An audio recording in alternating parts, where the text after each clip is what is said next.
আসসালামু আলাইকুম। আজকে দেখাচ্ছি সবার প্রিয় এবং পছন্দের পেঁয়াজু। আমরা প্রথমে ডালটা এভাবে ২ ঘন্টা ভিজিয়ে রাখবো। তারপর ভালো করে ধুয়ে পানি ঝরিয়ে নিব।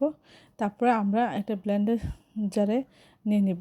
নিয়ে আমরা এর মধ্যে অল্প পরিমাণ পানি দিব এবং আমরা খুব বেশি ব্লেন্ড করে এটা মিহি করে নিব না। তারপরে এটা যদি বেশি মিহি হয়ে যায় সেক্ষেত্রে আমরা আবার কিছুটা আস্ত ডাল এর সাথে মিশিয়ে নিব। তাহলে মুচমুচে হবে, খেতে ভালো লাগবে। আমরা এখানে যতটুকু পেঁয়াজ নিয়েছি তার থেকে ডবল নিয়েছি। পেঁয়াজ, কাঁচামরিচ নিয়েছিলাম।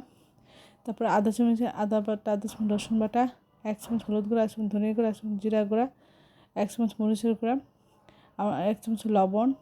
আমরা সব কিছু দিয়ে এটা খুব ভালো করে আমরা মাখিয়ে নিয়েছি। খুব ভালো করে আপনার মাখানোর পরে যখন সব ভালো করে মিশে যাবে এবং মাখানো হবে, তখন আমরা তেলের মধ্যে তেল গরম করে আমরা এটা দিয়ে দিব।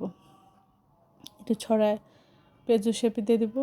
তারপর সবগুলি দেওয়া হয়ে গেলে আমরা এক পাশ উল্টিয়ে প্রথমে এক পাশ ভেজে নিব। তারপরে এক পাশ হয়ে গেলে উল্টে অপর পাশ ভেজে নিব। অসম্ভব মজা হয়েছিল এভাবে পেঁয়াজু, এবং খুব মুচমুচে ক্রিসপি হয়েছিল।